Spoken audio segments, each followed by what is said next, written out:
할렐루야. 오늘 중부연의 교사 사명자 대회에 오신 미래 세대를 키워내시는 교사들과 섬기는 모든 분들에게 하나님의 은혜와 축복이 넘치기를 주의 이름으로 축원합니다. 오늘 이 시대를 가리켜서 여러 세대에 대한 표현들이 많죠. M세대, Z세대, X세대, 하여튼 많은 세대에 대한 표현들이 있었습니다. 각각의 세대마다 어떤 그 세대가 갖고 있는 특징들이 있어요. 특별히 교사들은 다음 세대 우리가 많이 얘기를 하시는데요. 다음 세대에 대한 이해, 다음 세대에 대한 기질과 특징들을 잘 이해하는 것이 굉장히 필요하다고 생각합니다. 사실 이제 저도 다음 세대 친구들랑 대화가 잘 안 되는 것 같아요. 특별히 요즘 아이들은 말줄임 이런 것도 많이 쓰고 신조어, 새로운 용어들을 계속 만들어내고 있어서 어떨 때는 정말 외계인들의 언어를 듣는 듯한 그런 마음도 들 때가 있는데요. 오늘 설교는 동시대적인 컨템퍼러리라고 하는 설교의 제목으로 여러분과 좀 생각을 나눠보려고 합니다. 우리 교회는 몇 가지 비전 선언문이 있는데요. 그 비전 선언문 중에 한 가지가 이것입니다. 우리는 시대에 맞는 효과적인 방법으로 이웃을 주님께로 인도하고. 자, 여기서 중요한 단어는 시대에 맞는 이라는 단어입니다. 시대에 맞는 효과적인 방법, 이것을 찾기 위해서 교회는 끊임없이 고민하고 또 전략적인, 전술적인 방법들을 창의적으로 계속 생각해내야 된다고 생각해요. 왜냐하면 동시대에 맞는, 그 시대에 맞는 언어, 그 시대에 맞는 표현 방법, 그 시대에 맞는 뭔가 전달하는 방식이나 도구들을 잘 이용하는 것이 다음 세대에게 또는 현 세대에게 복음을 전하는 효과적인 방법이기 때문에 그렇습니다. 오늘 저는 성경 본문이 좀 다소 교사 사명제 대회에는 어울리지 않는 성경을 인용했는데요. 자, 이 말씀을 왜 인용했냐면 그 말씀이 전해진 삶의 자리, 그 시대에 살았던 사람들의 동시대적인 언어와 문화, 그들이 처한 삶의 정황을 이해하고 전한 말씀이기 때문에 바로 이 두 가지 말씀을 제가 샘플로 들었습니다. 헤르만 군켈이라는 분이 이런 얘기를 했어요. There is no text without context. 삶의 정황, 삶의 자리에 대한 이해 없이 텍스트, 성경 없다. 이런 의미를 담고 있습니다. 자, 마태복음을 오늘 우리가 읽었는데요. 이 마태복음의 산상설교를 하시는 예수님, 그 산상설교를 듣기 위해서 모인 갈릴리의 사람들, 또 이스라엘의 그냥 보편적인, 평균적인 사람들의 귀에 들릴 수 있는 비유, 그 말씀을 예화로 들죠. 그래서 그렇게 예화로 든 것이 들의 백합화가 어떻게 자라는가 생각하여 봐라 라고 예제를 듭니다. 자, 들의 백합화, 공중의 새를 봐라. 이렇게 얘기하면 사람들은 그 얘기를 듣던 아마 회중들은 그 정황을 너무 잘 알고 있는 거죠. 왜? 그 상황이 지금 들에 나와 있잖아요. 들의 백합을 보는 거죠. 아마 그 자리에 백합꽃 한 송이가 피어 있을 거예요. 예수님의 설교하시는 머리 위로 새가 한 마리 지나갈 수 있죠. 공중에 나는 새를 봐라. 그냥 이해가 팍팍 되는 거죠. 자, 반면에 헬라의 문화권에서 선교하시고 설교하셨던 바울 사도는 어떨까요? 바울 사도는 로마 시대에 가장 화려했던 도시, 고린도라고 하는 도시, 그 도시 안에서 말씀을 증거하는데 그 시대에 맞는 효과적인 방법으로 샘플을 드는 거죠. 그래서 뭐라고 들어요? 운동장에서 다름하는 자, 아마 이 설교를 산상 설교를 듣는 사람들 앞에서 하면 하나도 이해가 안 될 겁니다. 운동장이 뭐야? 콜로세움이라든지 원형 경기장 이거 본 적이 없잖아요. 그냥 들에서 뛰어놀던 사람들인데, 근데 고린도시에 사는 사람들은 이걸 너무 잘 알죠. 늘 올림피아드 경기도 볼 테고 뭔가 원형 경기장이나 그런 경주장에서 경기하는 걸 보죠. 운동장에서 다름하는 자가 다 달려도 상을 받는 사람은 한 사람밖에 없는 걸 알지 않습니까? 할 때 맞아 하면서 그냥 바로 이해가 되는 겁니다. 이것이 삶의 자리의 차이죠. 예수님은 그 삶의 자리에서 만나는 사람들을 위해서 들의 백합화를 예화로 들었다면, 바울은 삶의 자리에서 만나는 사람들을 위해서 운동장에서 경기하는 사람의 예제를 들은 것입니다. 제가 어제 갤럽 조사 연구소에서 나온 통계 자료를 쭉 한번 다 봤습니다. 늘 그런 통계 자료가 나올 때마다 종교인들은 관심 있게 보는 대목이 있어요. 우리나라 기독교, 불교, 천주교의 종교 호감도입니다. 우리 기독교 개신교가 종교 호감도가 이제는 6%가 되었습니다. 100명 중에 6명만 기독교에 호감을 갖고 있다는 거예요. 저희가 계속해서 고민하고 있는 주제가 뭐냐면, 어떻게 하면 이 시대 사람들한테 복음을 전하느냐에 대한 문제입니다. 우리는 다음 세대 얘기하지만 지금 세대가 이해하지 못하는 말을 어떻게 다음 세대에 전달할 수가 있겠습니까? 그래서 선생님들은 훌륭한 소화력을 가지고 딱딱한 것도, 이해하기 힘든 말도 다 씹어서 소화시킨 다음에 그 소화시킨 내용을 우리 아이들에게, 학생들에게 전달해야 되지 않겠어요? 그렇게 본다면 이 시대의 아이들에게 효과적인 방법, 예수 그리스도의 복음을 알아듣도록 전해야 되는 책임이 저와 이 시대의 교사들에게 있는 것입니다. 안 들어도 말할 것인가?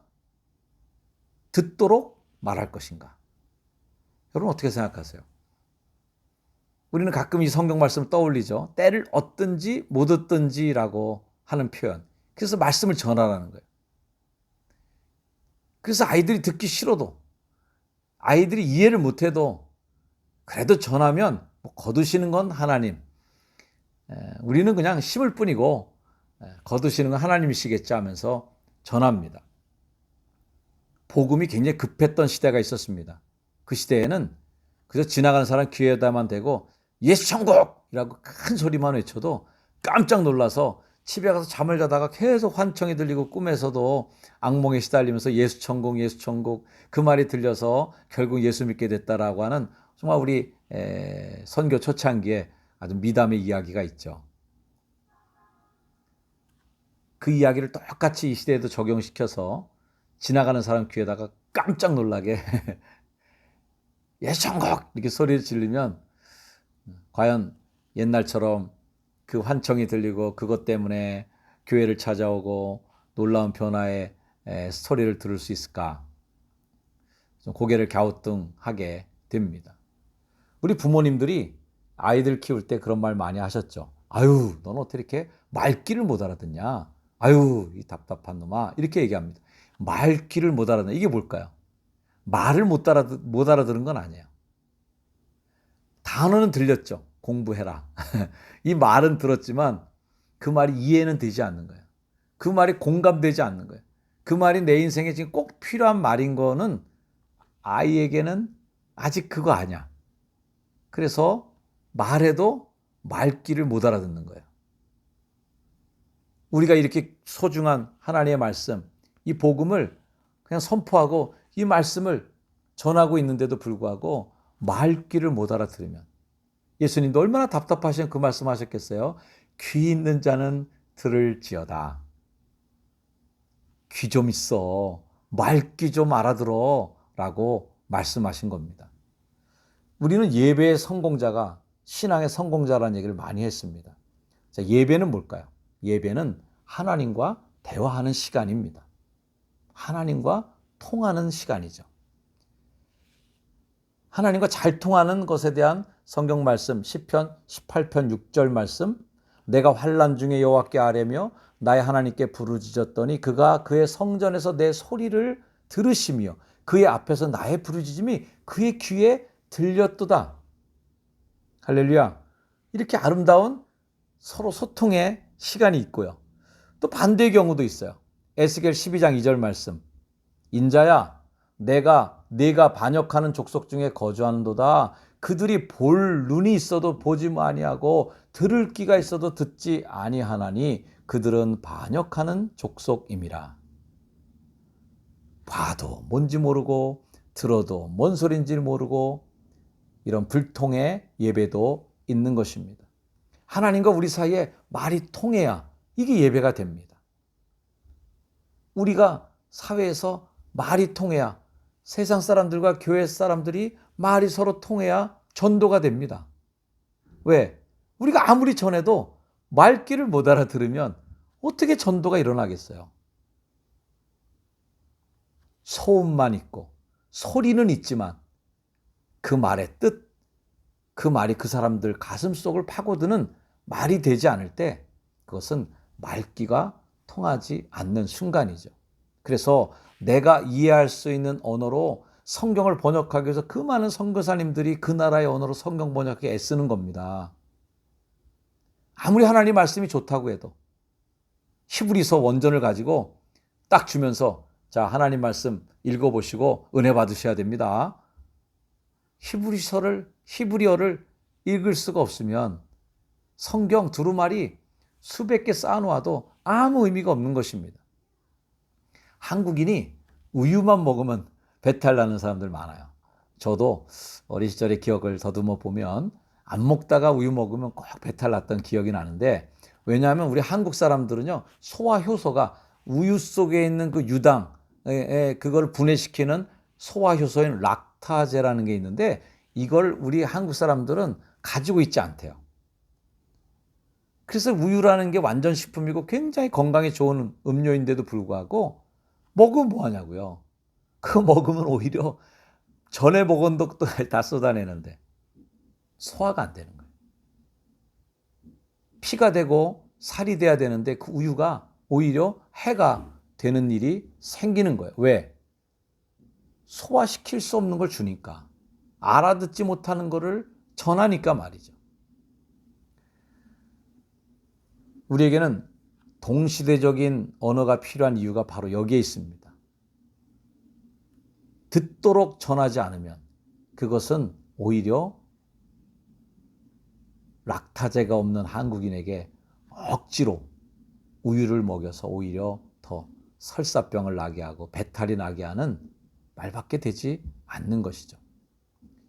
우리 예수님은 오셔서 하신 주요한 일이 뭐냐면 에베소 2장 14절 말씀처럼 그는 우리의 화평이신지라 둘로 하나를 만드사 원수된 것 곧 중간에 막힌 담을 자기 육체로 허시고, 중간에 막힌 담, 이걸 허시기 위해서 하나님의 언어와 땅의 언어를 이어주시기 위해서 십자가에서 자신의 온몸을 찢으시고 이 시대에 알아들을 수 있는 사람의 모양으로 나타나시고 사람의 언어로 설교하시면서 이 땅에 머무셨던 것입니다. 우리 자녀들이 콩을 그렇게 안 먹었어요, 어렸을 때. 아까 콩만 먹으면 아주 그냥 뭐 사약 먹듯이 콩 하나 먹고 물 한 모금 마시고 그냥 꿀꺽 삼키고 그랬습니다. 근데 이 아이들이 콩은 안 먹는데요. 뭘 잘 먹냐면 두부는 기가 막히게 먹어요. 그래서 제가 언젠가 물어봤습니다. 야, 너 왜 콩 안 먹냐? 뭐가 비린내가 나고 뭐가 안 맞는데. 너 근데 두부는 왜 먹냐? 두부는 맛있대요. 야, 너 두부가 뭔 줄 알아? 두부가 콩 엑기스야. 두부는 그냥 콩이야 다. 그랬더니 그건 모르겠고 콩은 먹기 싫고 두부는 맛있다는 거예요. 우리가 콩 먹기 싫다고 그냥 막 입을 이렇게 갖고 막 어거지를 먹일 것이 아니라 두부로 만들어서 먹여주면 되는 것입니다. 그 일을 누가 해야 되느냐? 선생님들, 교사들이 해주셔야죠. 그래서 교사들은 성경 말씀을 곱씹고 또 곱씹으시고 아이들의 삶의 자리를 이해하고 또 이해하시고 물고기에게 복음을 전하려면 물고기의 언어를 익혀야 되는 것처럼 예수님이 우리를 사람 낚는 어부로 만들어 주셨는데 물고기의 언어를 배우지 않고 세상의 화법, 세상의 언어를 무시하면서 우리끼리의 통하는 대화만 가지고 복음을 전하려고 한다면 다음 세대의 전도는 없는 것입니다. 그런 의미에서 컨템포러리, 동시대적인이라고 하는 오늘의 저의 말씀의 주제가 참 의미 있지 않나 하는 생각을 해요. 우리는 동시대의 언어로 예배할 수 있어야 되고 동시대적인 방법으로 전도해야 되고 동시대의 방법으로 동시대의 음악으로 찬양하는 것입니다. 저는 우리 아이들에게 제가 좋아하는 음악을 LP판으로 주지 않아요. 제 방에는 아직도 LP판이 있는데요. 그 LP판을 저는 즐겁게 들었지만 요즘 아이들은 그렇게 LP판을 줘서는 그거를 틀 수 있는 턴테이블 자체가 없어요. 요즘 아이들한테는 유튜브 영상 링크를 보내주든지 MP3 파일을 보내주는 겁니다. 그러면 제가 LP판을 들으면서 감동받았던 그 음악을 그 아이가 들을 수 있어요. 우리는 혹여나 너무 지나치게 우리 시대의 좋은 것을 놓고 붙잡고 있지는 않은가 말이에요. 그걸 놔야 될 텐데. 사랑하는 우리 교사 여러분, 오늘 사명자대에 오신 영상으로 함께 참여하고 계신 교사들 그리고 교회 여러분 모두가 이 시대의 언어를 익히는데 더 노력하시고 이 시대의 문화를 이해하는 거에 더 시간을 쓰시고 그 시대의 사람들, 동시대적인 사람들에게 어떻게 2000년 전에 예수 그리스도의 그 복음에 살아있는 펄떡펄떡 뛰는 그 심장의 소리를 들려줄 수 있을 것인가 더 많이 고민하며 연구하며 외치며 살아가는 교사들이 되시기를 주의 이름으로 축원합니다. 기도하시겠습니다. 주님, 오늘의 이 시대를 여러 각도에서 우리는 평가하고 분석해냅니다. 하오나 이 시대의 언어와 이 시대의 문화, 이 시대의 감성을 이해하지 못하고 하나님의 말씀을 먹이려고 하는 우를 범하지 않게 하여 주시고 뱀처럼 지혜롭게 비둘기처럼 순결하게 주님의 사명 잘 감당하게 하여 주셔서 이 시대의 다음 세대 사람들에게 효과적인 전달로, 효과적인 언어로, 효과적인 방법론으로, 효과적인 문화로 주의 복음을 잘 전하여서 여전히 우리 시대에도 영혼 구원의 역사, 복음 역사가 계속 일어날 수 있도록 주여 우리를 사용하여 주옵소서. 이를 위해 함께 모인 사제신 장로님과 임원 모든 교사들에게 주의 은혜와 자비를 베풀어 주셔서 이들을 주의 도구로 훌륭하게 사용하여 주시옵소서. 우리 구 예수 그리스도 이름 받들어 간절히 기도드렸사옵나이다. 아멘.